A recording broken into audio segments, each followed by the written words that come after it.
Hello and welcome to the Brother Slam. This is Cam doing some more ATO/ITU coverage videos, the last of 2025, although this is coming out in the beginning of 2026. So, update number 78, part 3 of 3, summaries, successes, long interviews, and the future of Aeon Trespass. Hey y'all, the year is coming to a close, and so this is a three-part, this is three-part December update, the longest one. I butchered that, so we're just going to move on and see this is part 3 of 3 of the December updates. I always get very self-reflective at the end of the year, and this time is no different. But before we dive into that, handful of reminders. Gonna skip past this. This is basically just that the Learn to Play for 12 Sons of Heracles is live on Tabletop Simulator. It's also free, so if you have TTS, definitely jump in. I have currently played through, I think, about half of it. I'll be posting the video of what I've played through so far soon and playing through the rest of it hopefully soon as well. In classic fashion, the holidays were a lot busier than I expected and have not had really any time to delve into too many videos or playing much of anything at all, but have been doing that, which has been fun. And low-key, it's been so good getting back into any form of Aeon Trespass/ITU games after almost a year of not playing, which is wild. Yay, House Renos, taking a lot longer than expected. All right, so yeah, jump into that if you haven't. It's a lot of fun, and if you aren't, check out the video. It'll be posting soon here too. All right, same here. Just gonna skip past this because this has already happened. Just that ITU updates their prices for unreleased products every new year, and I think there was some big price increases. I'm not too concerned personally because there's not too many other things that I want to get for any of their games, but yes, some things have gone up for sure. Onwards we go though. So, 2025, the year in review. What a strange year it has been. On some level, due to the intense work on several projects, it flew right past us. On another, it seemed like a decade has passed. ITU continues to grow and professionalize. It's kind of funny. I think that's probably in regards to how Marcin has occasionally engaged with the community in the past online, and just the team in general, but I think mostly led by Marcin. Kinius Valorm has, and he's kind of like stepped back on how much he does engage with the community, which I think for being the CEO of the company is probably for the best. Not to say I don't disagree with a lot of things he said. I think it's just like how he phrases things. He phrases things in like a very confrontational is way too strong of a word, but discourse and discussion based, which read by as a comment online can be inferred as confrontational more often than not, in my opinion. And so I think that has gotten him in trouble. And to be fair, he has gone probably overboard a couple of times too. There's some little internet dramas over some things he said too. But so especially as the CEO, wearing a lot of hats, stepping back from being overly active, shall we say, in general discussions online is probably for the best. All right, Kingdoms Forlorn. Neither development nor delivery went without hiccups. I think the UK specifically had a lot of issues, out of their hands entirely, but still nonetheless a bummer. Even the campaign in 2022 launched at a fraught time, a few days before war broke out on our eastern border. But ultimately, KF landed over summer 2025 and became another hit for ITU. For me, it's a special kind of... Actually, just touching on that, so becoming another hit. I follow Fen of... Fen Paints, Boss Battlers on YouTube as well, for some of his channels, but mostly stuff on Patreon.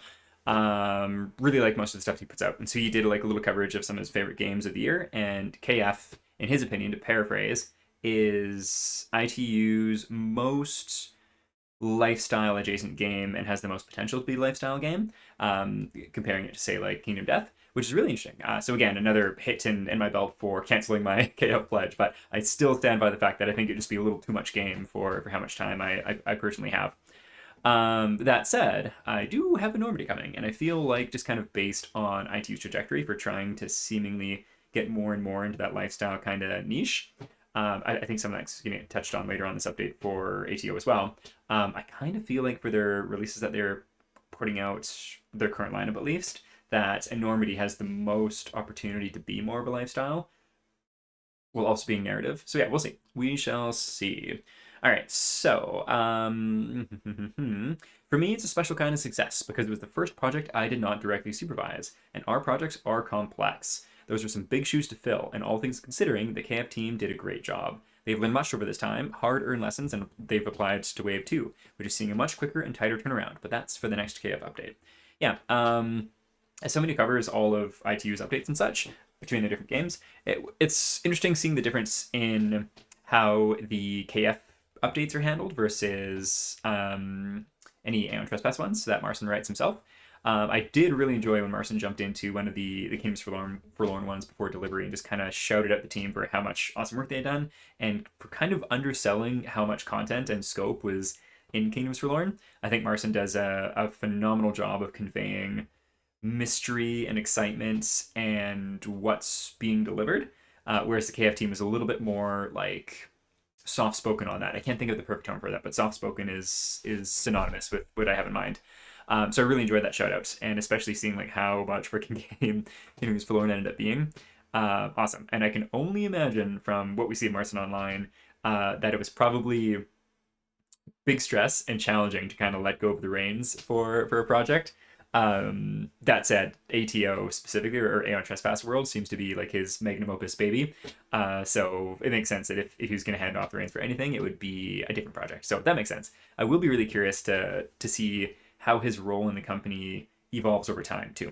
But I think that might get touched on later on in the interview a little bit. Okay, second, the world. U.S. tariffs. The tariffs, also as an aside too, like obviously as of recording this, it's in 2026, but it is fun to wax a little philosophical on the year and favorite board game company as well. So I'll definitely be interjecting with maybe a little bit more of my thoughts than usual for this one, so this might get a little long and rambly, but we'll see. It depends on the content because I haven't read it all. The tariffs preoccupied me for the better part of the year. Oh, that sounds awful. Obviously it was awful. Among the wildly fluctuating rates, it became impossible to make long-term plans and dangerous to fulfill current ones. We managed to lead KF through the eye of the needle, but even that did not come out without financial cost. Ultimately, though the situation seems to be stable at the moment, we have to take into consideration that it might change on a dime and prepare accordingly, which, thankfully, we are in a position to do. I do predict this year will have severe repercussions on the board game industry for many years to come, especially for the retail and lower price end sectors, so not us. On the crowdfunding side, you will see mostly safe bets, with established IPs being the go-to, as if that isn't the case already. Indeed, there is a lot of IP games, and that doesn't mean IP games are bad, but there is a lot of them. And me personally, there are very few IPs that I get extremely excited for. I think the last one was the first Witcher game by Go On Board, and played it like 3 times. And ironically, their most recent crazy success on GameFound was probably the one that I would have preferred out of the gate. I think that might be the case for a lot of people, given how freaking successful this most recent campaign was.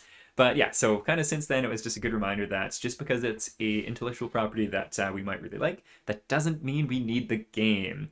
And I think, again, like when done right, like looking at, say, like Dungeon Crawler Carl stuff coming out later this year and beyond, like that I think I would be quite into. But I think I'm gonna let my brother-in-law back in and reap the benefits of his pledge instead of the opposite for usual. So yeah, IPs, they do well because people love what's in them, and it doesn't necessarily mean the game's always going to be amazing. But when it's done right, it can be really really well. All right, ATO, and I think honestly, IPs probably got the most funding and backers for 2025. And I don't know if that's the case every year. I don't have that data on hand, but I would be curious to see. And for me personally, being a not so much anymore, but one time being an unadulterated hipster, I'm all for those cool new things, like say ITU kind of stuff, rather than it being IP related. So here to see more original stuff in the future for sure. Also, that's probably my favorite thing about being in the space is finding like really cool indie gems and helping them succeed too. It's a freaking treat. All right. ATO saw a lot of developments, though its fruits have been mostly hidden from you, at least until last week when we dropped the Learn to Play on TTS for Sins of Heracles. Gotta figure out like an easier way to say this, because ATSOH, Learn to Play onto TTS, is probably the shortest format of that title, and it's still extremely long. In many ways, working on Sins of Heracles has been like working on a brand new game. Yes, a lot of the systems remain the same, but those that change dramatically, and everything around them needs to be rethought, rebalanced, and rechecked. In that way, it would be easier to make a brand new game. That may be one of the reasons enormity development was so rapid. That's also the second novel. There's also the second novel syndrome I had to deal with. You know, that is usually harder to write the second novel than it is the first, especially if the first one was a big success. It's a lot of things. The pressure, the fear of failure, the perfectionism, wanting to one-up yourself, trying to stay true to what made the original great, while also trying something new. I'm not one to shirk from challenge or to give in to fear, so progress has been steady as always, just with running the company overhead. which is nuts. Like, I frankly could not imagine the amount of time and diligence taking to oversee the entire company, do CEO business duties while also being like the main person on the one of, if not the biggest projects of the two biggest projects of the company. Wild. Um, but the feeling is definitely there. The development challenge is still there, one quite different from the first one, but a challenge nonetheless. Seeing the reception to the new LTP, I do think that you'll be pleased with the results. Yeah, frankly, I have really enjoyed learning to play so far. I was perfect because so rusty on the game from not playing it for so long. And there's just so many things that just feel like refinement on what I've experienced from Cycle 1 of ATO. Really, really like it. Like, so much refinement, and it just feels like a blast to play. Um, Obviously, that's someone who's only played Cycle 1, but it's something that I feel like is one of my favorite things about following ITU as a company over the years is that steady refinement, and be it from like what they reveal during a crowdfunding campaign to what you actually get, like watching their developmental cycle, extremely exciting. And like seeing what I've seen of ATO versus what we're going to see from Sins of Heracles, I'm incredibly excited. It's going to be awesome. All right, onwards we go. Where did I get to here? Yes. Finally, at the end of the year, ATO achieved another success. One most of you may not be aware of. In early December, the crowdfunding campaign for a Chinese version of ATO launched and smashed all crowdfunding records. I'm extremely thankful to our Chinese fans and backers, both early adopters of the game as well as those joining it now. CC, that I don't know what it means actually. But yeah, I saw this and was like, yeah, that's freaking sweet. Was surprised to see it, and not in a bad way at all. I'd say not only is it a huge success for gamers in a new market, but for ITU. Um, Obviously, redoing everything in a whole language, I feel like would be kind of the equivalent of a reprint campaign, just with more to it because of all the translation. Um, this was obviously a very tactical decision to do a reprint for China. I'm guessing audience was a big part of it, and amount of people another big part of it, because they've specifically said that they wouldn't do language editions of the game because there's too much text. And so obviously this was a big move to be able to do it, and clearly there was enough demand to warrant it. So I'll be curious if we see other languages, but personally I kind of doubt it. But who knows? We'll see. Also some great photos there too. To celebrate the occasion, one of our longtime fans from China, Bro Lichen on YouTube, has done an extensive interview with me. The questions are deep, thoughtful, so it's a very long read. I might have said this earlier or not, I can't recall, so I'll just say it quickly here. I was debating on doing this as a separate video, but it is the bulk of this one, or of the update, so I figured would keep it in here. I wonder if, let's just jump in. We'll do this as it's supposed to. So Bro Lichen interview, just gonna have a quick sip of water before digging into this. Why into the unknown? What pivotal moment or event made you and your founding team decide now is the time to embark on this venture? Also, is there a deeper meaning behind the studio's name? In China, we have a saying, true mastery lies in obscurity. Does the name reflect a philosophy of creating something magnificent before retreating from the spotlight? I like that quote. It gives me, this is Marcin, I like that quote. It gives me a deeper insight to Chinese artists' mindsets. Thank you. For us, it was a now or never moment. None of us was particularly young at that time, and I wanted to create something specific. ATO, and I knew it wouldn't be possible any other way than starting on our own company. Again, none of us at the time had any business experience of this sort, so we decided to take a step into the unknown, out of our comfort zones. So the name describes both what we had to do to make the game, but also the game itself. It was supposed to be unlike anything we made before. Today, it's also the motto of our company. We want to do new, brave, innovative things. Why Aeon Trespass Odyssey? If 100 board game studios were asked to design a new game, 99 would likely avoid creating something as vast and complex as ATO, especially in its final form. What drove you to pursue this ambitious vision as a crowdfunded project, and how different is the finished game from your initial concept? Ooh, nice. Marcin. And they might be wiser than me, for ATO is vast and complex, and its development was the same, and it's not an easy game to market or sell. But I was driven, and I was always drawn to big and complex things, ideas. Always wanting to chase the sun, to, as the Western saying goes, reach beyond my grasp. Funnily enough, the finished game is very close to that initial vision, as the vision was very clear and I worked on it for a few years before we launched the crowdfunding campaign.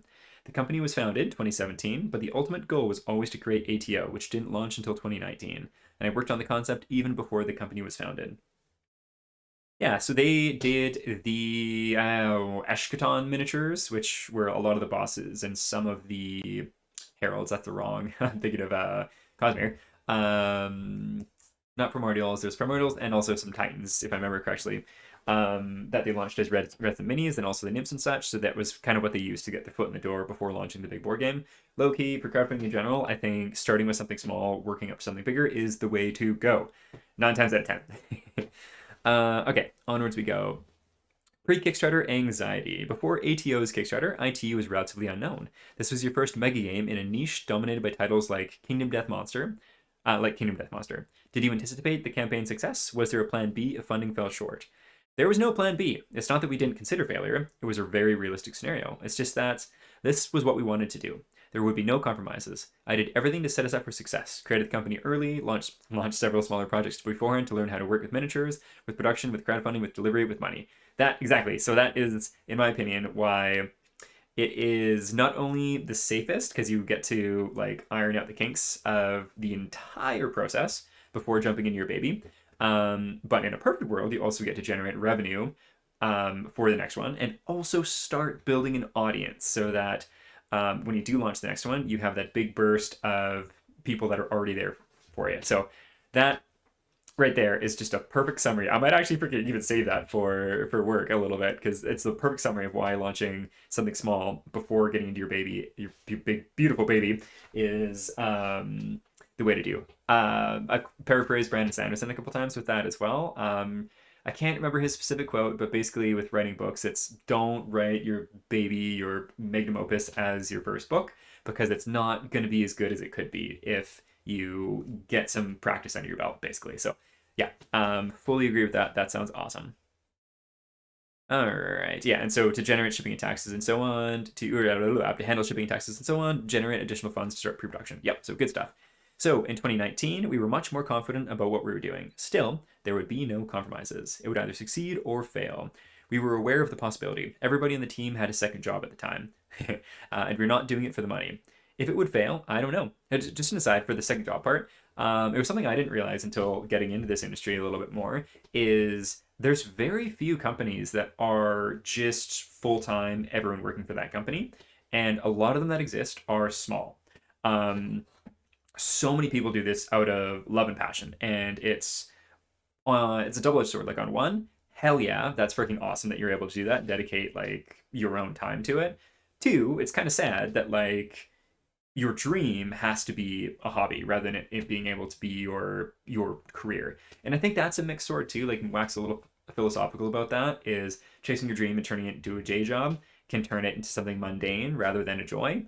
And so that's an important consideration. But like if it's something that you love and you pursue so much to do, basically as a second full-time job, then like I wish for more people that that could be your day job too, you know? So it's interesting. And then there's stories like ITU where they've actually got a pretty freaking huge team now. And that is the day job for a lot of people too. So it's interesting to follow. For ITU specifically, and I think a lot of the companies in Poland, this is me speculating to a degree, although I do work for a Polish company, the cost of living is a little bit less there. And so I kind of feel like that helps in that regard. I think there's two reasons, or two of the reasons I should say, why there's so many amazing Polish gaming companies is how freaking driven a lot of those people are to work and succeed. And then also the cost of living piece again as well. Like there's a surprising amount, surprising is the wrong term, but there's a lot of amazing concept artists and artists in general based in Poland. And I think a lot of people like to use those artists because they are a little bit more affordable in comparison to going with someone else in like Western Europe or the US, for example. That being said, I think a lot of artists' rates do generally reflect like more of their skill on a global rate rather than local, but still. Okay, so onwards we go, and I totally lost where we were there. Let's see. So no compromises, it would either succeed or fail. We were aware of the possibility everyone had a second job. And we were not doing it for the money. If it would fail, I don't know. We would probably try again at a later date. Try until you succeed. I failed many times in life and in work before I succeeded. It's part of the journey, you know? But who knows how this particular scenario would go, seeing that soon after our campaign, the world was hit by the pandemic. Yeah, and to that failing part, I think that that's an important piece to touch on too. Like, there's something to be said for having a knockout success, and you can look at ATO's first campaign as exactly that. but just like I'm taking so long dissecting this one answer. I'm worried this is going to be a really long video, but we'll see. Um, you can dissect like it is a big solo success, but that entirely undercuts just what was talked about earlier in this answer about like we did everything that we possibly could to prepare, like having making the company much earlier than the actual launch of that campaign and those multiple crowdfunding campaigns that led up to it, building that audience, getting all those skills and knowledge under your belt, like working through hiccups because this is a much larger scope project and any sort of hiccups would be much more devastating. And there's going to be new ones because of the scope of what they're doing here too. So having it the whole process as smooth as possible is huge. But if it did fail, like there's something I get to speak with people who crowdfund very often, again through working with GameFound, and having a campaign that fails for any reason is a huge bummer. Like it sucks, but it's not the end of the world. And I think it's really, really important to focus on not to dwell on the failure, but taking those experiences, learning from it, and coming back with an even stronger offering in the future. Obviously, launching a crowdfunding campaign, if you're doing it the kind of normal way, is a big investment of both time, money, and various resources. And so again, failure obviously sucks, but just like Marcin said, failure is a part of life, and being able to grow from that, learn from it, and come back better and stronger is really important. Relaunch campaigns for any kind of project can be extremely, extremely effective. And like, I think a common adage in human nature is everyone likes the underdog story, likes to back the underdog, and that is spot on for reprint campaigns. Like, unless it was the most scammy scam of scams and should not be coming back for any reason, um, the vast majority of the people that showed up for you or are even curious about it will come back strong for the relaunch. And then that is how to build like a really strong community. Like two ways. Most important one is open communication, obviously being transparent with stuff. And that comes into play with the relaunch and such too. And also delivering projects too, which is kind of that catch-22 of to be trusted, you need to already be in the space, which is tricky, but it is what it is. Okay, so again, sorry, I've spent like, feel like it's 20 minutes on this one question here, but let's see. All right, so the pandemic. I think we were lucky launching it when we did. It could have stalled us for years, but to circle back, yes, there was anxiety, a lot of anxiety, of course there was, but the game, especially Cycle 1, is also about that, about fear and facing it. So we did. Yeah, I think they did a fantastic job through working through COVID. Complexity by design. ATO's rulebook and mechanics are notoriously deep. Some tutorial videos run over 2 hours. During development, did you ever worry it might overwhelm players, or was targeting hardcore gamers always the goal? Yep, I'm sure I've shared this in videos before, but I have quite literally, I used to have insomnia from a previous job, and I would literally use ATO's rulebook as a bedtime reading because it was so thick and dense. Reading it would help me fall asleep. Okay, so Marcin, I still worry, and I'm always working to streamline things whenever possible. It's not that I wanted to create something for the hardcore gamers, or that I intended for it to be complex for complexity's sake. I wanted to create a deep, expansive, ever-evolving experience. Always keep you guessing, always surprising you. You can't really have one without the other. Have your cake and eat it too. I was worried, everyone was worried. Is it too much? Will people like it? So I'm working really hard, always trying to improve to make it more approachable, write better rules, make better learn to plays, offer additional aids. I think in the end it comes down to this. I'd rather it be too complex but true to its vision than simpler but watered down. No compromises in art. Besides, there's enough simple games out there, yes? Yep. I like that answer a lot. I like that very, very much. Again, sorry, I'm going to be... Yeah, I'm really enjoying this. Sorry, this video is going to be super long. All right, dual phase inspiration. The split between exploration and combat phases feels reminiscent of Pokemon overworld storytelling followed by self-contained battles. Was this intentional, a deliberate departure from KDM's settlement-focused structure? Marcin, I come from a narrative background. I'm a writer, a novelist, narrative themes, they're everything to me. I have a problem with games devoid of that, or games that treat their story as window dressing, a pretext for the gameplay. I need to have a why. Games need to have meaning to me. Otherwise, I get bored very quickly. When I play games like Monster Hunter or KDM, I lack that. On the other hand, I am a fan of JRPGs. Though, being older, my formative games are Final Fantasies, especially the PS1 era. Most old-school JRPGs divided their gameplay between story and overworlds, between story, the overworld, and battles. I really like that. Life is like that, made of various moments with drastically different tempos and moods, and an overworld gives you a sense of true scale, something mostly impossible to capture in seamless experiences. Yeah, going from playing a handful of big, dense campaign games before ATO arrived, The big draw for me in any sort of media, games, whatever the game might be, TTRPG, board game, or video game, and ultimately even to a degree like tabletop wargaming is all about like the narrative that would come through play. The story is one of the most important things for me, and being that like engaging players or the narrative that we're exploring through a campaign board game, or media, and be it books, TVs, or TVs, TV shows or series, whatever it might be. And I found in the campaign games that I was playing, so even Oathsworn to a degree, which objectively did have a really cool story, but definitely like some of the Drugori game, Arena of the Conquest, where the gameplay was really cool, but the story felt lacking. And then also things like Gloomhaven, Frosthaven to a lesser degree, but still there too. Just the narrative, like the writing was only okay, and while yeah, there's stakes, it just doesn't feel like it feels like it's just to paraphrase Marcin there, like more of a window dressing rather than one of the focuses. And jumping into Aeon Trespass was like, holy crap, this is an extremely well written story. And obviously there's some tracks in it where regardless of the decision you make, it's basically the same thing. And such like that, which was extremely transparent in Oathsworn. But man, it doesn't feel like it with ATO, and like the world is just so evocative and just asking so many questions and really, really pulling you in. And frankly, I don't think there's any other games like that. And to be fair, I haven't played a ton of narrative games, but out of the ones I have played, ATO is a slice well and above. KDM is interesting because I have dived into KDM a lot and really, really enjoy it. And in my opinion, it's different. Where I don't think I'll ever do a video saying what I like more of ITU or Kingdom Death because they're different. They're synonymous in some ways, but so very different in others. And it's always interesting watching forums posting about who likes which one and which one's better based on opinions and such. I really like them both. And they have that core of being boss battlers, obviously. But their focus and what they're going for is really, really different. And I think I think a really interesting breakdown of the two games comes down to a breakdown of the two creators, like comparing Marcin to, um, I want to call him Pete, which is so objectively wrong.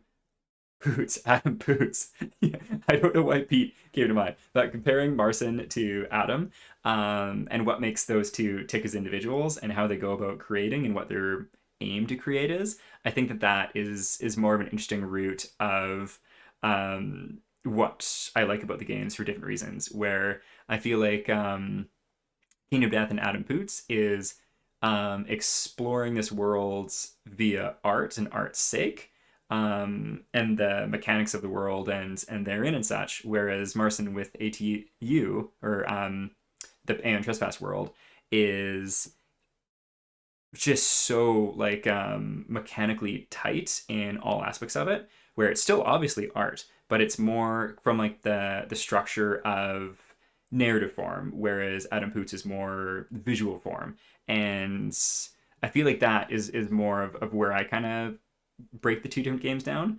Because when I want the tight narrative, ATU for sure. When I want to explore a grim, dark, gribbly, but also beautiful world of KDM, with a more of like a subjective story of the settlement rather than it being like a narrative, that's great too.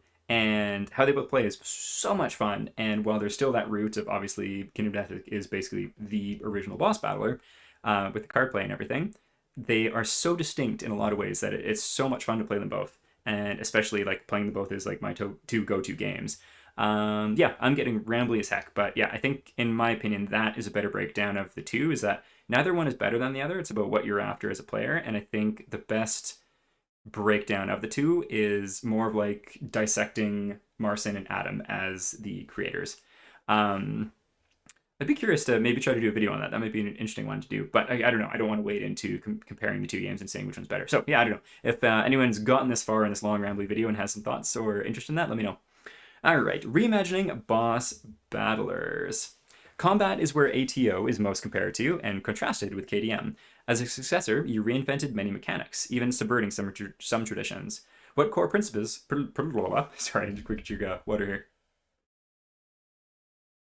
What core principles guided this redesign? Also, do you know Adam Poots? Have you heard his thoughts on ATO? All right, Marcin, it's not a secret that KDM was an inspiration for ATO, though it's not actually the audacity of it that it's not. Though it's actually the audacity of it all that had the most influence, an ambitious, uncompromising vision. It can be done, sort of thing. I think beyond the genre tropes, the shared inspirations like Monster Hunter and anime, our design philosophies are quite different. We're on opposite sides of the philosophical spectrum, I think. That, yeah. So what I was just rambling about is basically exactly what Martin's saying here. So I'm really curious to read the rest of this. KDM embraces chaos, individuality, darkness, hopelessness. In its essence, it's psychopathic, narcissistic. ATO strives for order, collectiveness, light, and hope. It's neurotic, obsessive, compulsive.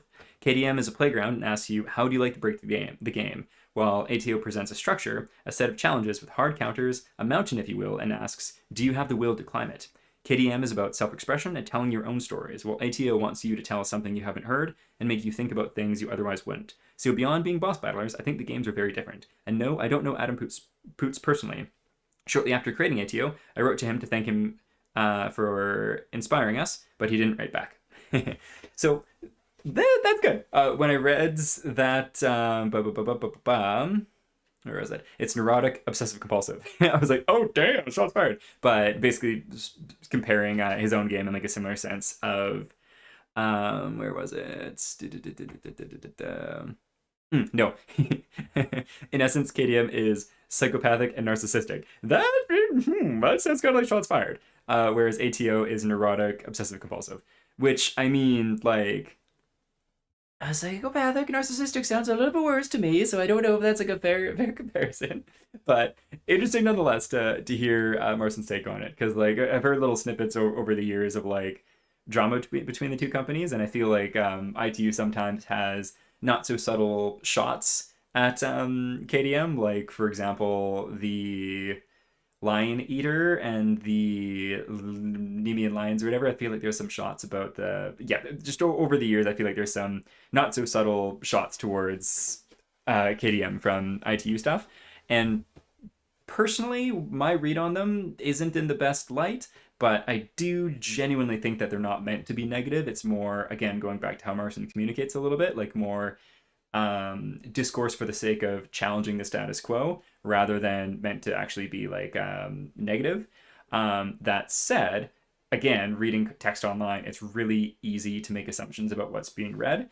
And I think from the KDM side, that's how it's been received. There was a message that Adam had shared in the non-official Lanterns Reign Discord about like, yeah, that company doesn't make our team happy, to paraphrase it. And so yeah, there's just interesting vibes. It's weird having like my two favorite game companies not who both play in the same kind of realm, not necessarily be close in a space which is generally pretty warm and welcoming. Yeah, interesting. And also to the piece about Adam not writing back. I've messaged Adam a little bit here and there, and generally speaking, he does not write back. So I wouldn't take that as a personal note. All right, the OP Awakening phase. Many players feel that tightening Awakening mechanics is overpowered. Was this designed as a cathartic release valve after intense gameplay pressure? Marcin, it was exactly. It was designed to be overpowered to give you the sense of catharsis, of hope rewarded. It didn't. I didn't want to just make a game that's tactical on an intellectual level. After a while, deterministic system becomes boring. They give you predictable results and a sort of detached sense of accomplishment, and that's fine. That's a good feeling, but it's measured. I wanted to touch the players on a deeper emotional level, for them to feel actual elation, embracing the game's themes. The mechanics leave this narrow space in each battle for a sudden reversal and comeback, and it reflects the themes of hope. Things are never truly lost, and so you should never abandon hope. There is a quantifiable chance for victory here, 10%. That's hope logic. At the same time, on the campaign scale, it is a rebound mechanic, because the more often you die from an O-ball, the larger the chance you will awaken over the course of the campaign. From our tests, the people who see the least awakenings are those who get consistent battle results, consistent low casualty victories. They don't need awakenings.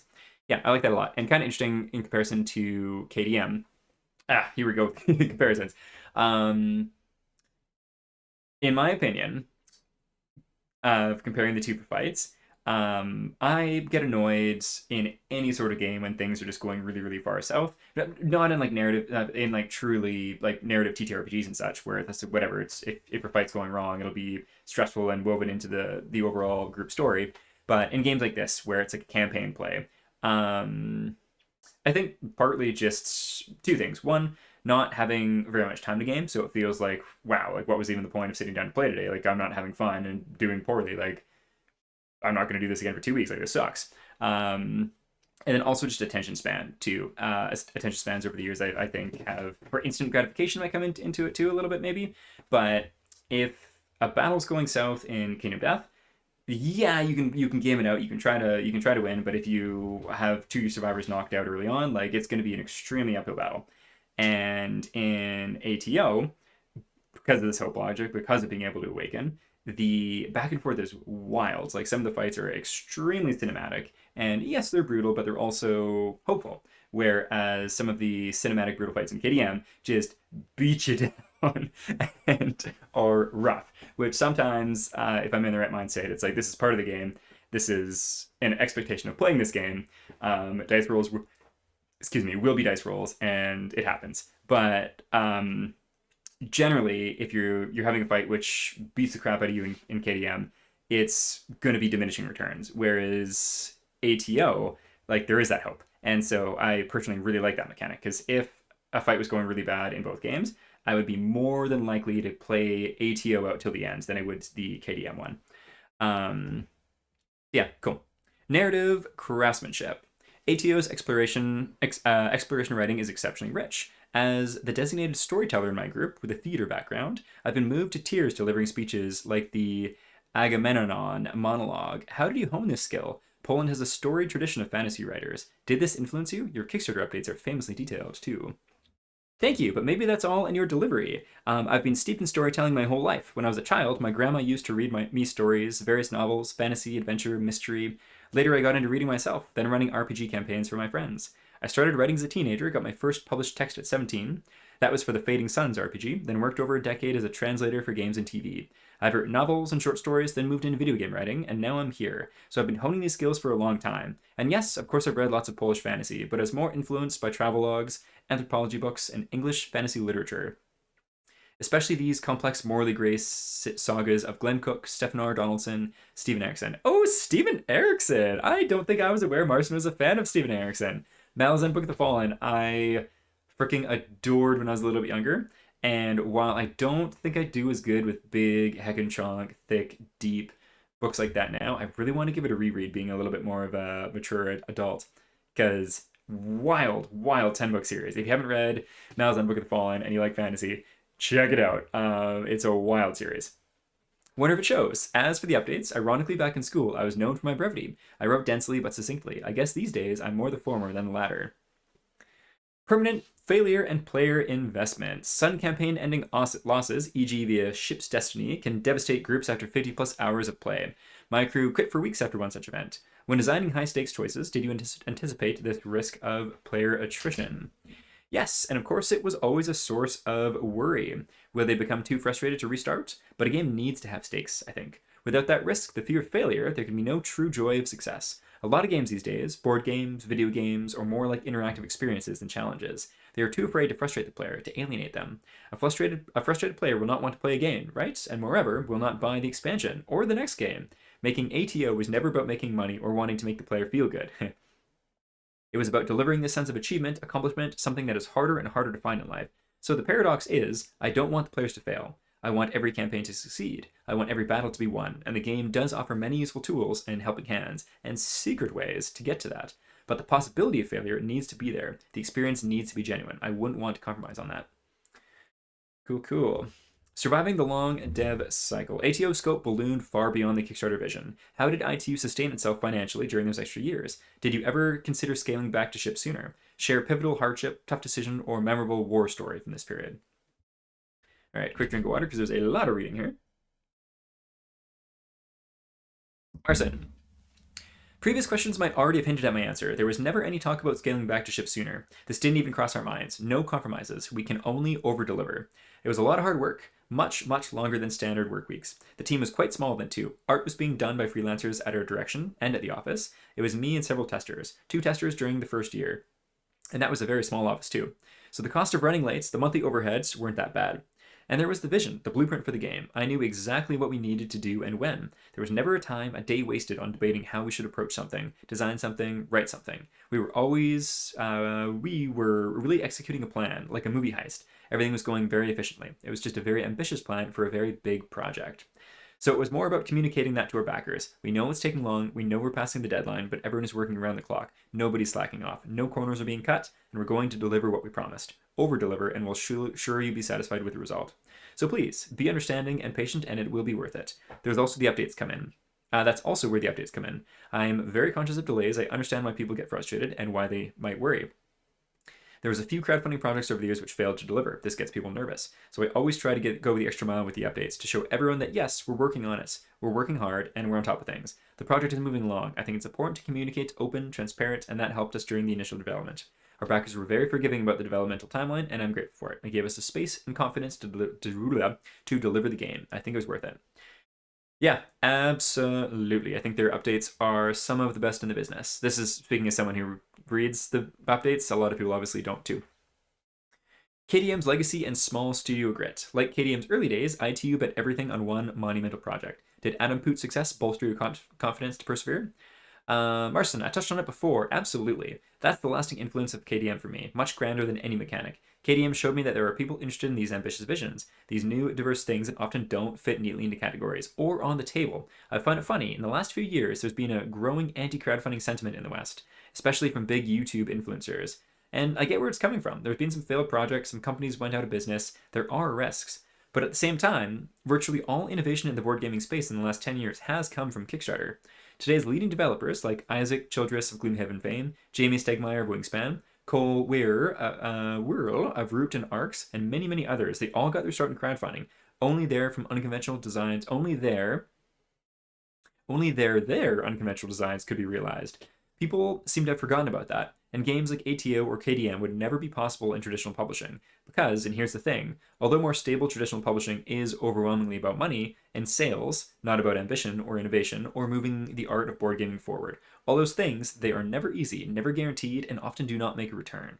A lot of famous artists died very poor, but you see, for me, they were also the only things worth doing. So I will forever be grateful to Kickstarter for providing a platform on which these kinds of projects could be realized, to Adam Poots for showing me there's an audience out there waiting for more ambitious designs, and to our backers for their trust over the years. Heck, yeah, I think that is extremely well put. I freaking love that answer. I like that more than the other one with the KDM comparison. Again, it seemed to skew a little bit more negative to KDM versus versus himself, but this is a wonderful answer. I like that a lot. Launch day jitters. When the first copies finally shipped, were you nervous about community reception? What was the team's reaction to the initial player feedback? Marcin, relief. It was sort of catharsis. We were working on this one thing for the last several years. Me, at least, and now it was done. It was very satisfying. Then, over time, came the anxiety of will they like it? Every ego is fragile, and the ego of a creator is the most fragile of them all. You've bared your soul before me in the world, and now everyone will judge it. So yes, some of us had the jitters, but at the same time, we were confident in what we've made. You always know what you're releasing. It's very rare that the wider response truly blindsides you. We also found comfort in the vision. Whatever people think about what we've made, we made exactly what we wanted. And by the time ATO launched, I was already deep into the expansion cycles. So if need be, I could have hidden myself among the work and pretended the world doesn't exist. Shipping crisis and community strain. Reprint fulfillment issues overwhelmed your support channels, even escalating to threatening messages, also mentioned in updates. What was that period like? How did ITU adapt? Yeah, so I think this is something that ITU has gotten better at, and we'll see what Marcin says in the answer here too, but their customer support was, and maybe still is to a degree, notoriously bad. And that's not for want of trying, I know that for a fact. And bad, you know what, bad's not the right term. Slow. Any issues that I've had, and I think any issue that anyone I've seen had, has been resolved. It's just taking a very long time to be resolved, but ultimately was resolved. So slow rather than bad, but very slow. I do think that it's been improved and is in the process of getting even better. But yeah, so historically, ITU's community support has been very slow. All right, so Marcin, this was a perfect storm. There was a whole missing shipment in the Asian hub. There were container delays. Some of our hubs didn't perform to our satisfaction, and the company has just grown in size. And we had a few fresh people in both the logistics department and the support department. Everything that could go wrong went wrong. What was it like? For me, it was overwhelming. During the first ATO campaign fulfillment, believe it or not, I was pulling in triple duty and was solely responsible for both logistics and customer support. It was a trying time, didn't get much sleep then, but All in all, it went pretty smoothly. This time, I wasn't available in such capacity. The company has grown to 30 plus people. I was managing 3 projects, personally working on one in full capacity, Heracles, so it was very stressful. Thankfully, in stages, we managed to get the situation under control, hire the right people, make changes. We've just finished restructuring customer support, so it's ready to handle any situation. Heck yeah, stoked to see how that shapes up. And of course, we're not stopping here. We've already thinking of our next 3 fulfillments, Heracles, Summer, and Normandy, and Wave 2 of KF, and looking into what we can do to improve the whole process. Sweet. Good stuff. And again, that just falls into my favorite thing about the company, like that steady refinement and improvement in pretty much everything they do. So stoked on that. Kingdoms Forlorn, bigger than ATO? Developing KF alongside ATO expansions is staggering, especially with you writing both. KF's content seems even denser than ATO's. Does ITU plan to create lighter games, or is bigger and bolder the new standard? Yes, it's bigger, and it's bigger, believe it or not. It was possible because KF had a whole team of dedicated designers, an art team, more testers, a dedicated writer, higher budget, and so on. For ATO, I did all the design, the creative direction, and most of the writing myself. There are caveats to KF size. The project is simply too big. It was a challenge to manage the developments. You know, it was much easier to manage one person, especially if that person is yourself, than a whole team of people with various ideas and creative inclinations. To keep a unified vision. Since KF was crowdfunded in 2022, manufacturing costs have risen, and they continue to rise. So trying to go bigger each time would lead to us, well, what happens in Gardens of Infinite Growth. So my idea going forward is leaner teams, similar to the one we had for the original ATO, delivering games like ATO and Enormity, but at a quicker, more consistent rate. I don't think we will ever do a light game, though. Well, unless it's something truly unique that really moves us, something that we think needs to be made. Nothing like that has happened at the moment. Interesting. Okay, so here we go. 12 Sins and the KDM Nod.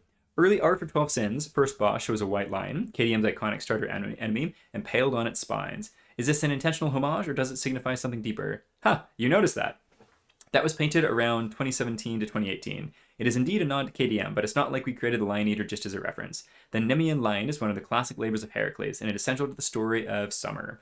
The Lion Eater battle is nothing like the White Lion one. They also don't have anything thematic in common. It's more of an Easter egg. Oh, you know what? Maybe paint this one lighter. I do like that sort of thing. Easter egg, secret references, nods, all of that. At one point, KDM put Guts and Kamina into the game, with their serial numbers filed off. Yeah, totally. I actually don't know who Kamina is. But there's lots of Berserk references in KDM. I think that's a good answer. Again, it just feels cheeky being like, we killing the White Lion. But is what it is. All right, feature of the ATO universe. How is 12 Sins progressing? Is the trilogy planned to complete the saga? It's progressing. Sins of Heracles has become something bigger than I initially intended, and it's not just the vision that has changed. It's that the individual pieces within it grew larger. I just can't speed run a story. It needs space to breathe. Summer launches next year, and the other seasons will come after that. It's too early to discuss what's coming after that, but there is a vision. How I work is, I do a lot of pre-production, pre-ideation, pre-design. I started developing ATO in earnest in 2026. However, we've debuted Sins designs as early as 2018. The Lion Eater was shown in 2018 during the Eschaton campaign. It's hard to do, and it's very frustrating. It's like charting a map of an invisible land that you might never visit. There's going to be a mountain there, a river, someday. Better bring a boat. Yet I do this. I do this because it allows for continuation of the narrative and the world. It creates internal logic and coherency. It makes the whole thing believable and grand. You can then go back and look at something with a Cycle 1 map and say, of course there'd be a web-covered shipwreck on the coast. Because east of Crete lies Minos' Reach, and that's where Sins of Heracles happens. And that's the web of the sarcophagus. I've always struggled to say that. We've shown a Winter Titan in one of the original ATO battle illustrations because there, in the threads of the Moirai, those stories intersect. And so we were already designing those Titans and those Primordials too. So there's a lot of groundwork already done for what comes next. And we've actually shown a few pieces of art in the updates that are from one of those next things. What else to say? We've got 2 more updates dropping this year, and you don't want to miss those. So I think this obviously happened earlier in the year. Yeah, again, like, okay, what other comparison between Kingdom Death and ITU is the structure. And again, I think this comes into the comparison of being like a narrative focused logistical creator versus the art focused create art at any cost kind of creator. And that's just like a brutal condensation of the 2 entities, shall we say. So like watching Marcin's developmental cycle and such, and like the vision for the games as early as 2026 when they started being designed, potentially being like a trilogy, and having the groundwork there in comparison to Kingdom Death, where it seems like the developmental cycle for um, the Gambler's Chest or Campaigns of Death clearly are not an afterthought, but like the development that goes into them being so core to where Adam wants Kingdom Death to be feels like that all of that thought happened organically throughout the design process rather than it being like a meticulous thought out plan, you know? And so like that's just I think kind of like an interesting comparison there. All right. Chinese myth and cross-cultural inspiration. China's mythos, e.g., reimagined games like Black Myth Wukong, shares ATO's themes of subverting ancient epics when exploring Eastern legends interest ITU for future projects. Marcin, maybe that's one of the reasons ATO is popular in China. On some level, it is familiar. Modern Western epics are very individualistic, heavily influenced by the hero's journey trope introduced by Joseph Campbell. The hero's journey is something Sins of Heracles is going to deconstruct, actually. While ancient European, Greek epics like Odyssey and Iliad are more collectivistic. They're building an identity of an entire people. That is something I've seen valued in the East, in China, the group effort. There's something that's at the heart of ATO. And to answer your question in a more specific manner, yes, absolutely. Although I would like to approach your culture with respect, and I'm not as versed in it as I am in Western myths and tropes, and I've only visited China once, last year. My pop culture knowledge of China is limited to games like Black Myth Wukong, Jackie Chan, and Sammo Hung movies. Warriors of the Wu Mountain? Chinese Ghost Story. Oh, and Hero, of course. You know, we even reached out to the Black Myth developer this year about doing a board game based on it, but haven't heard back. If we said a feature game in China, what story should we tell? Maybe your viewers could give us a suggestion. Nice. War on the doorstep. With conflict raging in neighboring Ukraine. Also, just one quick thing. This would technically be an IP. That would absolutely be an IP game. But again, this is an example where I think like talking about intellectual properties for game designs is something cool. Where it's like rather than it's like a money grab kind of pit, it's like, hey, we love this IP, and feel like it'd be a good fit to do something on. That does feel like a really good natural bend for an IP game if they were to do one. Okay, with conflict raging in neighboring Ukraine, Europe's largest war since World War II, how has this affected ITU, personally or in the game?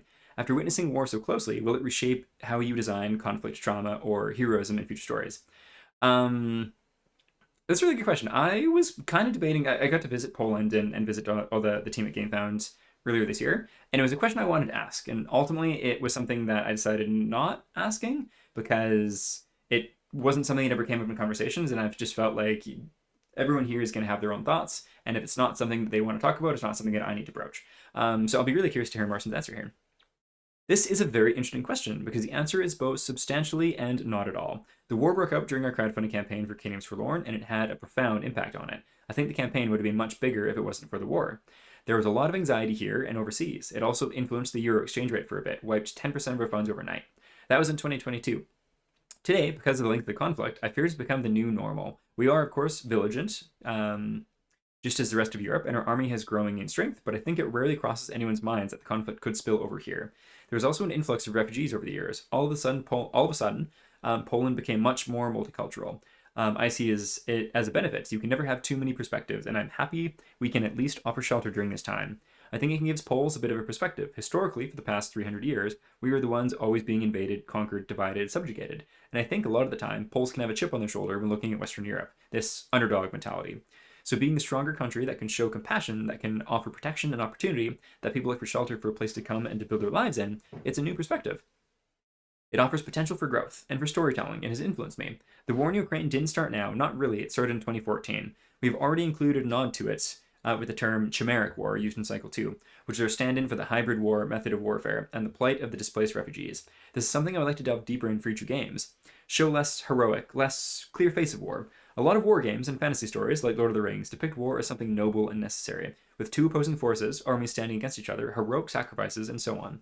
But actual war, up close, is neither heroic nor glorious. It's horrific, depressing, leaves you scarred for life, body and soul. This war of mine has tackled the subject, and Cycle 2 also touches upon it. Actually, if you haven't played it yet, I cannot recommend the game Hell is Us enough. It's a depiction of modern Eastern European conflict, similar to the Bosnian War from the perspective of the civilization population. It's my game of the year this year, edging out Clair Obscur. We need more games like it, for mature audiences with more complex ideas and themes. That's what I want ATO and all our games to be. Thought-proving, empathy-stirring, and enabling personal growth. Thank you so much for the interview. Thought-proving. I'm curious if that's a typo or intentional, because that's an interesting phrase. I like that. Okay. So that was very long, but a really, really cool read. I hadn't read it before this video. So again, thanks for being with me as I kind of ramble on with my own thoughts through it. But yeah, really, really cool to hear. All right, the future of Aeon Trespass. A question that's always on my mind. So this is back to Marcin. Um, Even before the first campaign launched in 2019. Quo vadis. I don't know why. I wasn't looking to set up an entire world, setting, brand, or IP. I wanted to make a thing. I don't know, plan obsessively. Or if you'd like to be kinder, dream big. Plan far ahead. Even before that first campaign for ATO, 12 Sins of Heracles was already a thing. And other things just grew naturally from that. The interview touches upon it quite a bit, but the abridged version is thinking ahead and planning for the future makes the present that much more compelling and the world of the game that much more immersive. So again, interesting comparing that statement to like Kingdom Death development too. And I'm a lucky bugger who didn't get into Kingdom Death until it's kind of hit this like good swing of product delivery. So I did not back the campaign and was not at the long drought of content and all that. But interesting comparison. For sure. Okay. All right. So obviously, the near future of Aeon Trespass is Sins of Heracles, which I'm fully committed to and aim to fulfill over the next 2 years. It's going to be big. Once it's done, all things considered, bigger than ATO. At times, it boggles the mind and makes it that much harder to look past. It eclipses my life. Yeah. So scope and scale is such a wild thing. Like even just looking at base ATO, it is a monolithic game in so many ways, and having like so many direct ties from ATO into Sins of Heracles, like with it being a prequel, sequel, and current quel. I can't remember the name for it, but like the way that the story interlaps and such is quite wild. And having things that you do in both games affect them is mind-boggling as far as like the decision tree that they have.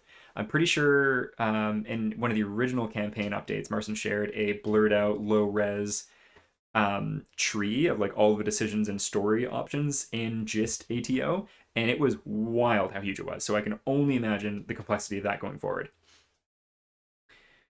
Yet, just like with ATO, which also seemed impossibly far until it was right on top of us, there will come a day when Sins of Heracles is here, all 4 seasons of it. And then, well, maybe I will stop. It's been a very exhaustive journey. I've secretly been Kojima retiring for the past few years now. If I don't, there are still. Also, I know who Kojima is, but I don't get the Kojima retiring. What that means. If I don't, there are still things I'd like to do with Sins of Heracles and ATO post fulfillment, if given the chance and time. I have this one idea since 2021, I think. Well, since the time we had to cut the Cyclopean, Unavowed, and the Nietzsche's other lessons from Cycle 2 due to time and budgetary constraints. A holistic expansion to the entirety of ATO with new mechanics, new gear, new battles, new hubs, war cards, something that would not only add to the story and the lore, but to replayability and variability of campaign playthroughs, like a director's cut, the whole bloody affair, if you will. And then there's something other than, and then there's the other end of this Aeon Trespass stick, something we've been asking about for a long time, something that's more and more viable with each cycle and season. Titan and Nemesis released. What if there's a way to play Aeon Trespass as a Monster Hunter-esque sandbox? All your content and integration greater than the Nistas Theater, Ascensions, and the new incursions. And would that make a truly endless game? I wonder. Those are possible features of the current games. Yeah, very interesting. But what about Aeon Trespass, the story, the setting? What about its future or past? Well, it probably won't come as a surprise to you, but there are various things in various stages of pre-production and ideation. Some have barely a product sheet and notes made on napkins. Others have been a thing since, let me check, 2020. That's right, 2020. I never stopped. I can bury you under a pile of alphabetic soup acronyms I so enjoy. Mysteries for you to try to unravel. Things like, in no particular order, ATI, ATS, ATE, ATT, ATPL, and ATWOTA. I know. The past, present, and future of the Aeon Trespass world. Now, don't get too excited. Some of these may never go out of pre-production and will only serve as the backdrop for other projects, filling in the background and annals like my very own Silmarillion, while others may jump medium, becoming novels, comic books, I don't know. Maybe nothing will come out of any of it. We'll see. Suffice to say, there is a treaded path for Aeon Trespass for the next 10 years and beyond, if I have the strength to carry on, and if you're still interested in the game and the larger AT world. So please, don't treat the above as some grand publishing plan. It's more of an invitation. Very, very interesting. So I did read this before filming this read-through video. And yeah, I'm really curious. The phrasing of it is, again, interesting, is I think the perfect word for it. Like, there's a plan, and I'm curious where Marcin is at, because my read on this isn't necessarily full of hope, like a lot of what he writes is. But it is inviting a question, and I think his invitation is kind of spot on. Like, if there's enough interest, and that interest matches his will to continue, we'll see 10 years of this, of Aeon Trespass. And personally, although my wallet and gaming time says no, I would freaking love to see this as a trilogy, and see like that third game potentially exploring something a little bit more cosmic and like sci-fi, as a conclusion to the Aeon Trespass world. But we'll see. And it would be interesting to see smaller, so smaller scope, kind of they're saying about like easier games being a no, but smaller scope projects would be interesting. Like, what if they're able to put out more projects a year? They're just not all board games, for example. So that I'd be really curious in too. And I would say that seeing the success of their store sales, is a pretty clear indication in my mind that people want more of this world. Like I do too. So yeah, really, really interesting. This isn't quite the update I was expecting for the end of the year. I was more expecting to see a tease of the next game that they'd be launching in 2026, because I'm assuming that they will be. But usually their updates, regardless of that or not, are more hopeful and excitement for what's coming ahead. There's a little bit of melancholy is not the right word. Question, I think, is maybe the word. And so I'm really curious where Marcin's at. Like, is there a precipice for what he wants to continue doing past Sins of Heracles, and how much he feels he has the time, and time not even the sense of like manpower, like work hours, but time to devote out of his life left to put into this. So yeah, really, really curious. As always, excited to see what comes, and really want to see the conclusion of this huge epic story. But yeah, interesting. I would love to hear people's thoughts on this too. I do think there's lots of interest though. Oh, and here's some illustrations from those not in production projects. Have a great new year. It's kind of a cute piece of art, actually. This looks like a crazy Titan war, and big old city in the background there. Little Minas Tirith looking. That looks cool too. Kind of Spartan adjacent in my mind. That also looks cool. That looks kind of, that's gotta have some sort of relation to Spiky Mothman, with those wings on the back. And that looks pretty crazy too. So again, that just gives me such vibes of like more sci-fi endgame kind of stuff to the story. So yeah, we shall see. And when I say sci-fi, I mean like more kind of cosmic sci-fi kind of blend, where we've seen people with guns in this world. We've seen some things from outer space and such too. So that I want to explore more for sure. But yeah, wild updates. That interview is really, really cool. I hope people enjoy. Hopefully I wasn't as too rambly and such, but again, this video is going to be extremely long in comparison to what these usually are. So if you've made it this far, thank you very much for tuning in. Hope you had a wonderful holiday season and are off to a great start to the new year, and we'll catch you in the next one. Bye!